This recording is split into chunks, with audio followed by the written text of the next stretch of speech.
Welcome everyone, my name is Kathy Devine. Nice to see you here at the Sydney Seniors and Disability Expo, and thank you for attending my seminar today. Creating this seminar and the other services Aspie provides to the community has been a lifetime in the making. I'm 43 years old and was diagnosed with Asperger's syndrome at 35. This doesn't work.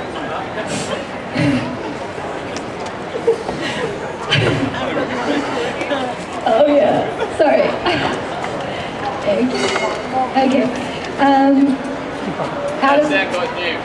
That's true. Sorry about that. Okay, keep going. Out of a lifetime of social confusion and sensory difficulties and other challenges that come with being on the autism spectrum, I've created a range of services that seek to assist people on the autism spectrum through their employment journey and their lives in general. My hope is that children and teenagers coming through the ranks of life don't need to go through life struggling to work out where they fit and how they can fulfill their potential. For adults who were late diagnosed like I was, and there's a lot of them, particularly women, I seek to help them in whatever way I can, whether that's through my social media channels or with one-on-one consulting. The following presentation will show a bit about my journey and achievements, and will then move into autism awareness content and solutions. After that, we will have a Q&A session where you can ask me your questions. Whatever brought you here today, whether it's to help your child or students, or look into employing people on the autism spectrum, or to get more training to assist your autistic clients better, welcome to us, the Aspie's Autism Awareness Acceptance and Solutions Seminar. You should have a one-page summary sheet that covers the main points. Feel free to make extra notes on the back. Okay, I'm just going through a really brief history of my life in one slide. I was born in 75 in Sydney, lived here most of my life, went pretty finely in HSC, did a degree in commerce in industrial relations. That's why I have an interest in employment and the autism spectrum. Enrolled in a law degree, but for various reasons, due to illness and boredom, I didn't finish. Worked in the government for a bit, worked at the Olympics when it was in Sydney. I authored 5 books in 5 years, and 2 of those were #1 bestsellers on Amazon. Now I'm a coach for first-time authors. I founded my own magazine, I do some conferences, and now I do dog massage therapy, and now I'm doing consulting for people for autism. Okay, these are just some of my books, and this is Osher from The Bachelor. You probably recognise him. He's vegan like me, and I gave him one of my books, Play Empowered Men, and he liked that. I was invited to Stephanie Rice's launch of one of her products, Veggie Delight, she was part of. This is Senator Lee Rhiannon. She's written for my magazine and reads my books, and really like good friends with her. This is me speaking, oh that one doesn't work. This is at Parliament House, speaking at World Vegan Day. This is just a few of the reviews of my magazine. This is a conference that celebrities ran in LA. See John Travolta, Mark Wahlberg, Steve Wozniak from the co-founder of Apple. Going to that in LA, it gave me the courage to do my own conference series. Last year, this was the Sydney conference. That's Anna, my friend, who helped me do the conference. Some reviews. I'm flicking through pretty quick because I have a lot of autism content and I don't want to talk about myself, but the point of this will become obvious in a minute. That was at the Mind Body Spirit Festival, and that's me with dogs because I'm a dog massage therapist now. So that's a couple of things that I do. Okay, so what's the point of all that? How do I do all this stuff? Firstly, hyper-focus. People on the spectrum are very good at concentrating. I focused on my strengths. I worked out what I can do. I get a lot of help for things I can't do, like the social stuff with my conference. Had loads of friends there, talking to people, and yeah, which was awesome. I spent a lot of time on social media, gaining supporters for my projects and selling my books and stuff. I write down absolutely everything, which is a huge executive functioning tip. People on the spectrum, we can't remember stuff, can't organise, but I write down every single minute detail that I need to do, and that helps me. and only do things I'm really interested in, what people call so-called special interests. If I'm bored, I won't do it, so I just hone in on what I really like. And that's what we call using our Aspie traits to our advantage. Lastly, I like drumming and meditation, which are both good for people on the autism spectrum. A lot of people love animals. Here's a few random likes and dislikes. Just quickly, and now I'm going to start with the autism content of the talk. So let's start with the definition of autism. The diagnosis criteria can be found in the DSM-5, but what does it mean in practical terms and from the perspective of someone who is experiencing autism? Firstly, Asperger's syndrome has been absorbed into what is now known as the autism spectrum disorder. It's thought that a lot of people who got a diagnosis for Asperger's will meet the criteria for autism under the updated criteria in the DSM-5. The word Aspie is an affectionate shorthand word for a person with Asperger's. Auti is also used in the same way to mean a person on the autism spectrum. I tend to use all of these interchangeably. Some people on the autism spectrum are very particular about how they like to be referred to. The term Aspie and Auti are generally used among the autism community and not by neurotypical people. Generally, person-first language is used in academic settings, i.e. person on the autism spectrum rather than autistic person, but as far as autistic people are concerned, everyone prefers different terminology. Autism is a word that roughly translates to mean in their own world. Autistics generally need a lot of time alone. It's not a preference, it's an inborn need. Don't question it, just provide the environment and space to make it happen for the autistics in your life. Why do we need it? Because our brains are wired differently. Being in their own world also explains why they can be hyper-focused and so absorbed in the activity that they can't hear you when you're talking to them, or don't respond during a conversation, or don't seem interested in you and what you were saying. Don't ever take this personally. They are within their own processes. And never assume a person on the autism spectrum isn't intelligent just because they are not talking back to you at the pace you expect in a conversation, or with the sophistication which is considered normal. They may be either deeply processing what you are saying, so absorbed by the environmental stimuli such as noises, lights, moving objects, that they cannot focus on the conversation because everything else is capturing their attention. This is when selective mutism can kick in. This happens to me a lot when I'm in a group conversation and my brain is processing all the background stuff so much that my brain starts shutting down to protect itself. So I have a tendency to faint. So I don't add to the conversation, I just stand there without being able to speak. So to assist people with autism and help them thrive, if you're interviewing them for a job or as part of their health services, ensure it's a quiet environment in all ways. Minimise visual stimuli, no noise, soft lighting. This will help them to engage with you a lot better, and everyone will be able to communicate better. The basis of all these solutions is providing the right environment for the autistic person. Once you provide the right environment, you will see the changes: less anxiety, less meltdowns, more communication ability often, and a happier person overall. And that brings me to a note on sensory processing issues. This is a biggie with people on the spectrum. Life is overwhelming for autistics. If you take anything away from today, this is a key point: life is overwhelming. Help us create environments that lessen this overwhelm and we will thrive. Thrive in work, school and life. Okay, some of the sensory solutions that I use are earplugs, noise cancelling headphones, weighted blankets and jackets, and essential oils. And some of the sensory solutions you can implement in your organisation. If you can have employees sit in their own space with low lighting and no noise, or you allow them to use headphones while they're working, this will really help them to concentrate and thrive. There is also government funding available for workplace modifications if that's relevant.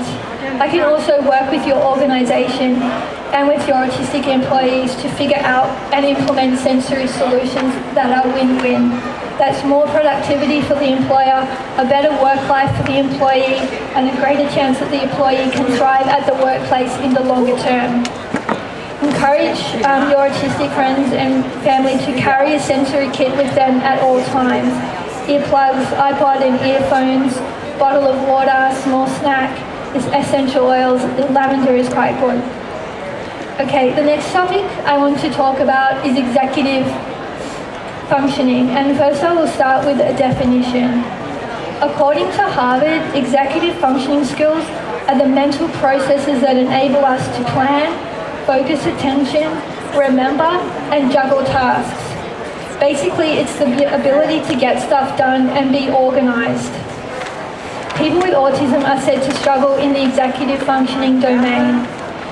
Some of my hacks to be better at this are, you write down everything you want to remember, and I have planning diaries like daily, weekly, monthly, yearly goals, and I write down every single step to achieve them. And for the digitally inclined, you can use a notepad app on your phone. It's called InkPad and it's free. That's what I've been using. So just a bit of a joke about when you don't fit in, people trying to fit in. Okay, just want to go to the some myths about autism. First one I want to start up with, if a person is diagnosed with level 1 autism or Asperger's syndrome, when it used to be called, it doesn't mean that they don't need support. They're just able to function for short periods of time in a socially acceptable way, but you can be sure when they are in their own room or own house, and it's safe for them to take off their normal mask, that they are quite possibly having meltdowns or shutdowns. No matter how capable they look, they will still need appropriate accommodations to thrive and feel relaxed and happy. Okay, point number 2 is there's a saying, if you've met one person with autism, then you've met one person with autism. It means within the autistic population, diversity of experience and behaviour and symptoms exist. The solutions presented here are very general, and the main point is to treat everybody as an individual, and solutions should be tailored to that person's needs and the environment that suits them. The next point is autism isn't a disease that needs a cure. People on the autism spectrum are a minority group with different brain wiring that requires accommodations because society as a whole is not set up for them. The struggle of autistic people is a sociological problem. They're not inferior or need fixing. They just need assistance to cope in a world that wasn't designed for them. The next point is a person with a late diagnosis as an adult hasn't had the same support as a person, as a child who was diagnosed at a young age. They will very likely still be figuring themselves out, and with the lack of support for adults with autism in general, sadly, they will be struggling a lot. The next point is really obvious, but this needs to be said. Autistic children become autistic adults. There's no cure at 18, so-called cure. More services, recognitions and support is needed, particularly for late diagnosed adults that are mostly left to figure it all out for themselves. Funnily enough, needs to be said, there are many girls and women on the autism spectrum. Many are walking through life undiagnosed or are diagnosed late in life. The big point I want to make is the autistic brain is the greatest untapped resource on earth. Okay, so if anyone's in the audience and you're an employer, this is for you. These are the reasons why you should employ people on the autism spectrum. They're very honest, they're literal thinkers, and you can trust what they say. This is generally speaking, but it's often the case. There's no mind game, so what you see is what you get. Hardworking, they aren't at work to gossip or make friends and socialise. Many possess hyperfocus, and that is a huge strong point in the IT industry. A lot of like Westpac and a lot of big organisations now are figuring that out and are getting on board to employ people on the autism spectrum. And many people, they're happy to do repetitive tasks like checking data for errors and stuff like that. Attention to detail, heaps of it. We think differently and we'll bring different solutions that you've never ever dreamt of. So hire an Aspie or an autistic person and experience positive differences. Okay, just before the Q&A, I just want to show this last slide about I can do tailor-made seminars for you, one-on-one consultations with parents, employers, teachers, government, for my fellow Aspies. I can consult for hiring and retaining autistic staff because remember they are awesome, and I can do group coaching. So please feel free to stay in touch on social media and email. I'm happy to field questions after the presentation is over if you want to discuss something privately. Okay, thank you. That's it. Thanks very much, Kathy. And I'm just going to ask if there's any questions, and I think there's one question here already. Would you notes be on your website for the presentation? Put that back on, you mean? Would I be able to go back and see this online on your website? Do you want me to email you the presentation? Yes, I'll be... Yeah, I can do that. Perfect. I can email at 21. Yep, that's fine. On my piece of paper I gave you, there's my email address. Do you want to email me? Yeah, I can send it to you. I'm an Aspie myself. Yeah. You could probably notice. I've been recently told I have to find a new communication because I'm not too good verbally. Yep. Any recommendations or ideas? I have no idea. You've got NDIS funding? Or? Yes, I do. Yeah, the big problem is I was speaking to the Minister for Disability yesterday about this. Adults with autism with NDIS funding can't find services like with OTs and speech pathologists. We've got the money to spend. This is a note to all the OTs I've been speaking to in here. They're all focused on kids. And people with autism, they've either been diagnosed late or they've been missed as kids or they still need because autism is a lifelong condition. Why are there not any speech pathologists for adults on the autism spectrum? So, yeah, I'm just speaking to everyone. But this is a perfect question, and in my Instagram I have lots of people asking, can I mention that to the Minister when we have our meeting shortly? So, well, we'll be meeting with the Disability Minister and bringing up heaps of issues to help adults on the autism spectrum. We've probably got time for one more question if there's anybody else in the audience. Actually, how do adults pursue an autism diagnosis? Yeah, it's a great question. There's a number of barriers to people with the autism, with adults pursuing a diagnosis. The main barrier is money because it costs a lot of money. There are universities, I think, that can do free or cheap diagnosis, but if money's no barrier, there are ways you just call a psychologist that specialises with adults. I will mention that if you're a female, you should find a psychologist that specialises in girls and women because it does present differently, so it can be missed by psychiatrists and psychologists if they're not really specialising in girls and women on the spectrum. But generally speaking, there are barriers to adults getting a diagnosis, and that's mostly money. Great, and if people want to talk to you further after your presentation, where can they find you? I guess I'll just stand over there. Okay, terrific. So let's give Kathy a big round of applause. Thank you so much, Kathy. Thank you. And don't go away, ladies and gentlemen, in a few minutes.